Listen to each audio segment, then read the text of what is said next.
What's going on, everybody? Payneblade back here again from Server 1 representing IC. Guys, today we're going to be doing the long-awaited May showcase. I apologize it's been taking so long. Damn, resources are so scarce nowadays.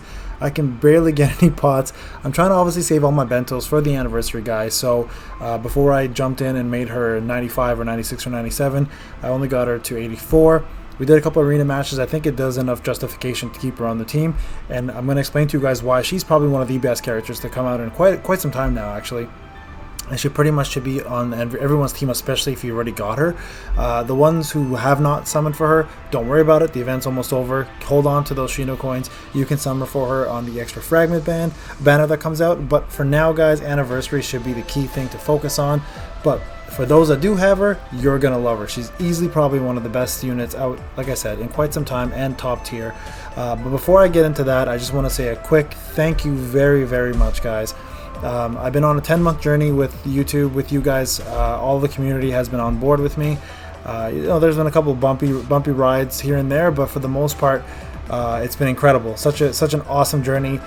We hit 5K, so thank you again for that, guys. It's not my personal 1-year anniversary yet on YouTube. That'll be in May, so keep a lookout for that. But I do really appreciate you guys for all the support and love you guys always show me, and the outpour of you know, the community coming together and making this game what it really is. Even though it's bland as hell, the community is always the best thing about it. So again, just a quick thank you. But without further ado, guys, let's get into the actual May showcase. So what makes her top tier, Payne? Good question, guys, good question. So let's talk a little about that. If you've watched any of the live feeds or the Q&As that I've done for her, you already have a pretty good understanding of why she is as good as she is. But before we get into the skills, let's talk about the stats. Okay, so she is a T unit, as you guys are aware. So stat-wise, she's not going to be quite as good as an A unit. She will be balanced across the board, though, because of what she brings to the table. Plus, her skills are incredible. So let's talk a little bit about that. The critical damage increase rate, 29.95%. Now, that's not bad for a T unit, guys. Even better, she actually has it built into her Jitsu. So we're going to talk about that when we get there.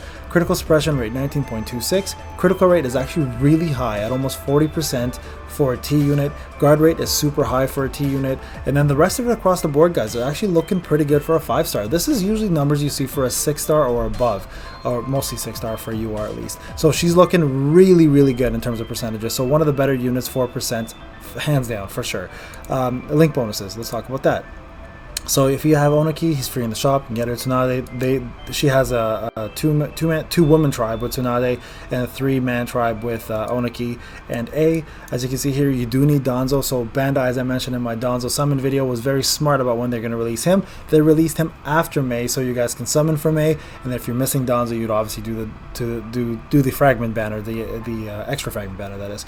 So very devious, guys, very devious. And then you need A, of course, and then of course you need your Heavy and travel outfit. Now here's the crazy thing, you need two URs. That's actually not that bad, including her obviously. Some of the URs nowadays require 3. So UR Heavy you can't actually get from the shop. Danzo you can't get from the shop. So unfortunately you do need to actually summon for them in order to get them. But of course, guys, as we mentioned numerous times, anniversary is on its way. Do not bother going for it anytime soon, okay? Sorry guys, I'm gonna actually put the volume down real quick here. So that's link bonuses. Tribe specials, as we talked about, she's got a 2-man tribe or 2-woman tribe with Tsunade and a 3-man tribe with A and Onaki, and it's mostly all critical rate increase for all allies, but then it also has defensive stuff, so and debuffs as well. So this one lowers enemies attack by 30% for 2 turns and boosts all allies critical suppression rate by 30% for the rest of the battle. So you'll be doing more protection from crits coming into you, and then this one here actually does boost all allies guard rate, critical rate up again, and then damage reduction rate. So the 3-man tribe is actually not bad. This one here on the other hand, not the greatest. You can do better. You probably have better off using her alone in a co-op, to be honest, for what she offers you. So let's talk about what she actually does for you due to her skills. So Lava Style Dissolving Jitsu. This is an incredible Jitsu, guys. So AoE, first off, boosts all allies status effect rate by 6.83% for 1 turn. So you want to pair her up with stunners, and hopefully stunners are the following turn. And then boost all allies critical damage rate by 22.49% and boost all allies guard damage reduction rate by 22.49%. So this is key here, guys. The critical damage rate for all allies only comes from Datara. He's the only unit that I know. I think Neji does the 3-man cell only. So this makes her a prized possession for almost any piece of content, especially for A units, because they're all about critting and damage dealing for crit damage. So this makes her instantly top of the list for me for every piece of content, and I'm going to be using her probably for everything at this point on. So incredible Jitsu. I'll give you a kiss that will melt you away. This one actually boosts allies guard rate by 24.15% for the rest of the battle, which is really high. So she'll be a great pair with Itachi, Criminal, and any other D units that have a lot of guard rate. So if you use Commander of Heavy, for example, in Abyss, adding this to that guard rate they already stack is going to be an incredible thing because it lasts for the rest of the battle, right? And then Fixation with Marriage Ability lowers all enemies' special ninjutsu and tribe damage increase rate by 32.15% for 3 turns, guys. So at the start of the battle, which means for 3 turns at the beginning, anyone who uses people like Sai, you're actually going to reduce their capabilities to do jutsus damage-wise by 32.15% for 3 turns. So those 5k vitalities with Sai and Kakashi, for example, they get nullified quite a bit.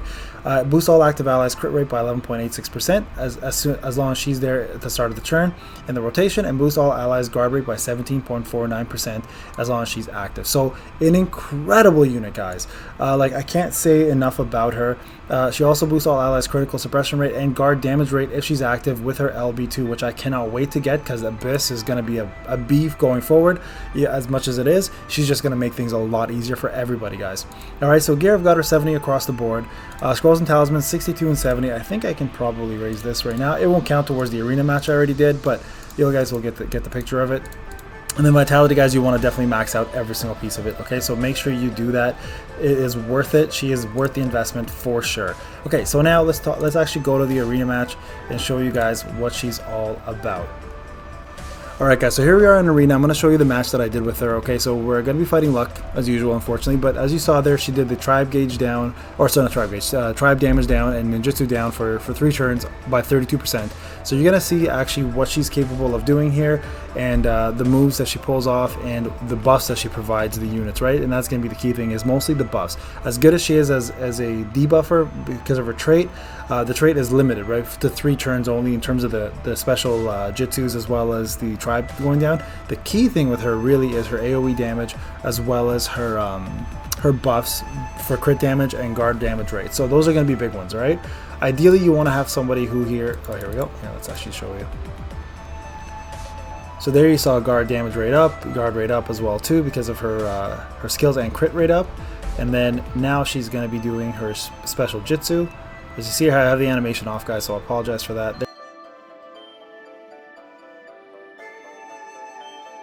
There's the damage there, so not too bad for against 2As. Killed off Sorcery. And there you didn't see Kakashi crit, but we're going to see Kakashi crit, or you saw the buffs as well too, actually. So here you're going to actually see some damage from her crits, but the one I want to show you guys mostly is how much B does. So B on an average does roughly about 600k crit, okay? So you're going to actually, on an average, and I've done a few fights with him now where I've noticed that. So now you're going to actually see him hit a lot harder because of that crit damage, and this is a D unit who's meant to be a pure tank, right? And that's kind of why I'm focusing on him. Six Tails we just saw did about 900k. That's typical for him. That's not an abnormal thing.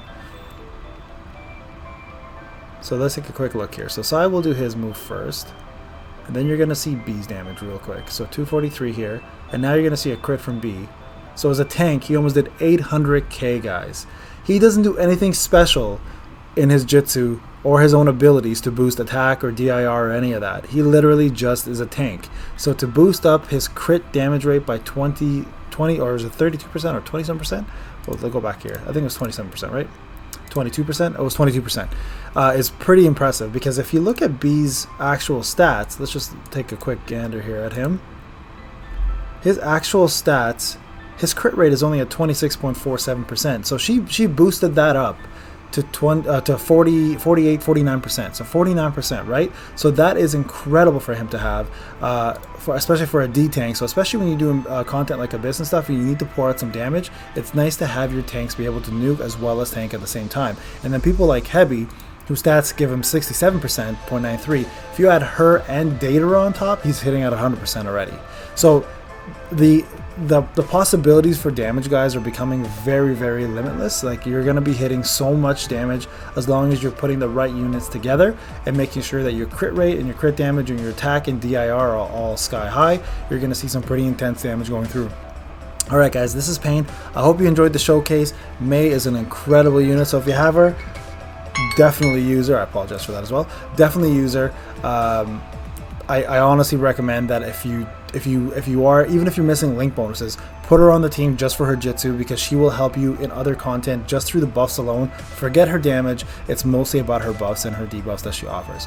Alright guys, have a wonderful day. We'll talk soon. And again, thank you so very much for the 5K. Much love. I can't express how important this is to me and how much it means to me that you guys are actually still supporting me till this very day. Let's hope the anniversary is incredible and makes it worthwhile to keep playing this game.